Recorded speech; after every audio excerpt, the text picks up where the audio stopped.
بسم الله والصلاة والسلام على رسول الله أما بعد أعوذ بالله من الشيطان الرجيم بسم الله الرحمن الرحيم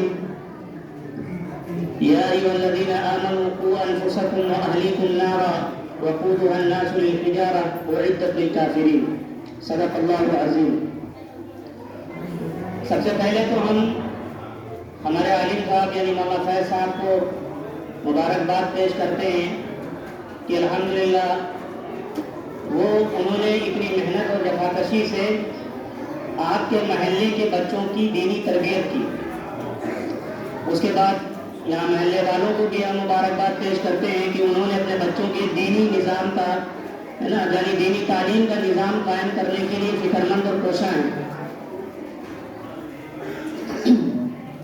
ہم جس دور سے گزر رہے ہیں وہ دور بہت فتنوں کا دور ہے اور ایسے فتنے جس کو حضور صلی اللہ علیہ وسلم نے فرمایا تھا کہ جیسے چٹائی ہوتی نا اس میں جو تنکے آگے پیچھے آتے ہیں ایسے ہی فتنے بھی آگے پیچھے آئیں گے. ان فتنوں سے بچنے کے لیے ضروری ہے کہ انسان کیا کرے, دین کو مضبوطی سے تھامے رکھے اور دین پر عمل پیرا ہو. تھوڑا سا اگر ہم پیچھے جائیں تو اس کو یوں دیکھیں کہ جس ملک ہندوستان میں ہم رہتے ہیں یہاں پر جو ہم کو آزادی ملی اس سے پہلے انگریزوں کی حکومت تھی یہاں پر اور انگریزوں نے بہت محنت کی ہے نا, اپنے افراد لگائے, مال لگایا, صلاحیتیں لگائیں اس لیے کہ اس ملک پر قابض ہو سکے اور اس ملک سے جو ہے وہ فائدہ اٹھا سکے. تو ایک چھوٹی سی کارگزاری وہ آپ کے سامنے رکھتے ہیں.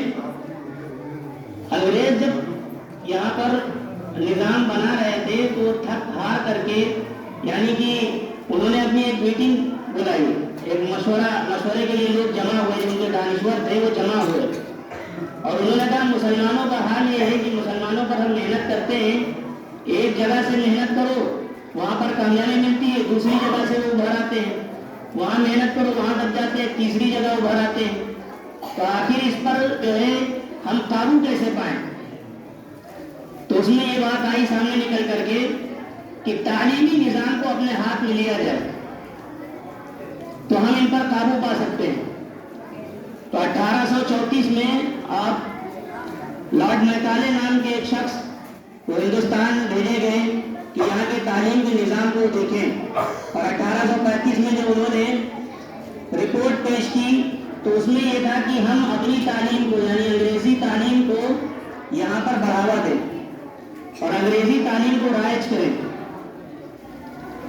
تو اس سے چند فائدے ہوں گے ہمیں. ان میں یہ ہے کہ ان کی نسل یعنی مسلمانوں کی نسل کو کیا ہے نا ان کے ذہن کو ڈائیورٹ کرنا, اس کو جو ہے اپنی طرف متوجہ کرنا ہمارے لیے آسان ہوگا. تو ان میں بنیادی مقصد یہ تھا کہ ہندوستان کی جو مختلف زبانیں ہیں ان کی عزت کو یا ان کی جو ہے آپ یہ سمجھ لیجیے کہ اس کی جو اہمیت ہے لوگوں کے دلوں میں اس کو کم کیا جائے اور پھر اس پر محنت کر کے انگریزی کو یہاں کی عوام میں داخل کیا جائے تاکہ ان پر ہم کیا ہے اپنی باتوں کو آسانی سے مسلط کر سکیں. اور اس چیز کو انہوں نے جوڑا جو ایک چیز ہے اس کو بالکل محسوس نہیں کریں گے ہم بھی کہ ہم بھی کام کر رہے ہیں اب بھی, کہ اس کو انہوں نے کہا کہ جب اس کو ہم ان کے پیٹ سے جوڑ دیں گے, تعلیم کو ان کے روزگار سے جوڑ دیں گے تو پھر وہ ہماری باتوں کو سنیں گے. تو اس کو جو ہے اس کام کو انہوں نے کیا اور اس میں بنیادی مقصد یہ تھا کہ ان کا وقار اور ان کی جو ہے ان کی جو تعلیم ہے, ان کا جو نظام ہے, ان کا جو کلچر ہے وہ ہم کسی طرح سے چھین لیں, یعنی رنگ کے حساب سے, نسل کے حساب سے یہ ہندوستانی رہے لیکن فکراً یہ ہمارے بن جائیں اور اس میں ان کو کامیابی ملی. آج بھی آپ دیکھیں گے جس ملک میں ہم رہ رہے ہیں یہاں اور پوری دنیا میں جو تعلیمی نظام ہے اس پر باطل طاقتیں قابض ہیں, وہی چلا رہی ہیں. یعنی اس کو یوں سمجھیے سسٹم آف ایجوکیشن جو ہے وہ غیروں کے ہاتھ میں, ہم اس میں کچھ نہیں کر سکتے. اور تعلیمی نظام کو اس حد تک جوڑا گیا کہ آپ یہ سمجھ لیجیے زمین میں جیسے انسان اس کو اگر عام لفظوں میں کہیں تو یہ سمجھیے کہ گھاس کاٹنے سے لے کر کے جہاز اڑانے تک کو ہر ایک چیز کو انہوں نے تعلیم سے جوڑ دیا. انسان ایگریکلچر کا کورس کرتا ہے یہی سب چیزیں سکھائی جاتی ہے.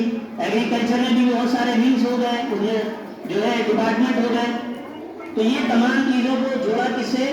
پیشے سے جوڑ دیا, روزی سے جوڑ دیا. تو کہنے کا مطلب یہ ہے ہمارا کہ ہم اپنے بچوں کو تعلیم دے رہے ہیں, بالکل دیں, ہے نا, بڑھ چڑھ کر کے دنیا میں تعلیم میں حصہ لیں, اس کو اختیار کریں, اس کو حاصل کریں. اس کے بغیر, جیسے بچے نے بھی کہا نا, تعلیم کے بغیر ہم کچھ نہیں ہیں. اپنی نظم میں اس نے پیش کیا کہ تعلیم کے بغیر ہم کچھ نہیں ہیں, کچھ نہیں کر سکتے ہیں. مسلمانوں کو اس وقت مضبوطی سے ایک کام کرنا چاہیے, وہ یہ ہے کہ تعلیم کے میدان میں مسلمان آ گیا ہے. تعلیم کو اختیار کریں, اس پر اپنا سرمایہ لگائیں, اپنی صلاحیتیں لگائیں, اپنی اولادوں کو اس پر لگائیں. جب تک تعلیم میں آگے نہیں آئیں گے ہم کچھ نہیں کر سکتے. تو کہنے کا مطلب یہ, ہمارے بچے جو اسکولس میں جاتے ہیں وہ اسکول غیروں کے ہیں. یعنی وہاں پر بہت سارے آپ دیکھیں نا, لکھنؤ میں مشنریز اسکول ہے, اور مشنریز کا آپ نے دیکھا ہوگا کون سے, میں نے تو ابھی تک نہیں دیکھا, شاید آپ نے, مشنریز کی کوئی یونیورسٹی نہیں ہے. بہت زیادہ آپ دیکھیں, ہم جہاں تک لکھنؤ میں جانتے ہیں صرف 2 ڈگری کالج ہیں ان کے, ایک کرسچن اور ایک ہمارا آئی ٹی. تو یہ 2 کالجز ہیں. باقی مشنریز جو کام کرتے ہیں وہ صرف 12 تک کام کرتے ہیں, 12ویں تک. یعنی نسلوں, انسانی بچوں کی, یعنی نسل کی ذہن سازی جو ہوتی ہے وہ